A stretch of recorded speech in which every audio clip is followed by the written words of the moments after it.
Nous commençons notre pèlerinage avec Jean-Paul Lacoste sur le site de Fort-Malaise. Avec sa source, ce lieu fut propice pour les cressonnières. À ma droite, là, c'était que des cressonnières avec un grand bassin. Ici, c'était mon voisin qui lui aussi avait des cressonnières. Et puis en définitive, c'était le chemin des cressonnières depuis... Et même jusqu'au fond là-bas, j'avais mon autre copain, c'était un cressiculteur aussi.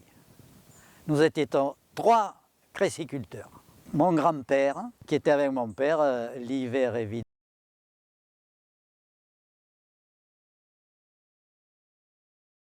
Je lui dis, dis donc Robert, si tu veux, je connais un endroit dont le terrain va se vendre et il y a une source. Et cette fameuse source, elle était là au coin. Et le père est venu voir et il dit, ah oui, on pourrait faire une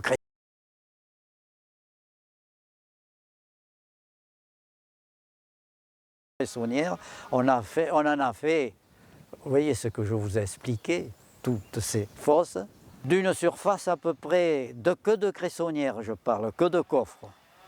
Il y en avait 1200 mètres. Parce que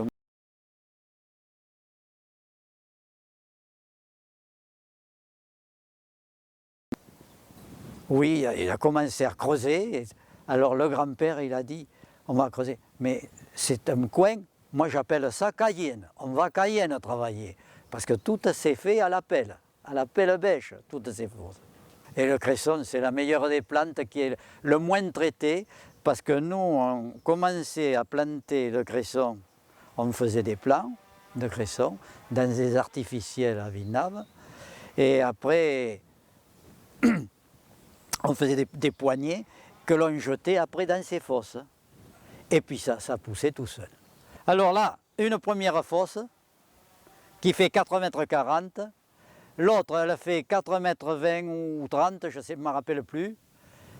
Et un bassin de 90 000 litres d'eau dans laquelle il pompait une éolienne qui faisait 15 mètres de haut avec 5,50 m de pales, une puissance par vent moyen de 7 chevaux et on sortait à chaque coup de piston, il y avait 3 pistons et à chaque coup il sortait à peu près un arrosoir d'eau. Mon fils n'a pas voulu reprendre parce qu'il a dit c'est infernal.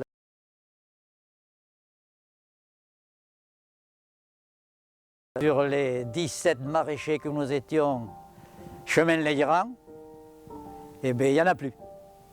Il n'y en a plus. Et puis je pense que l'agriculture c'est ça. Il y en aura de moins en moins.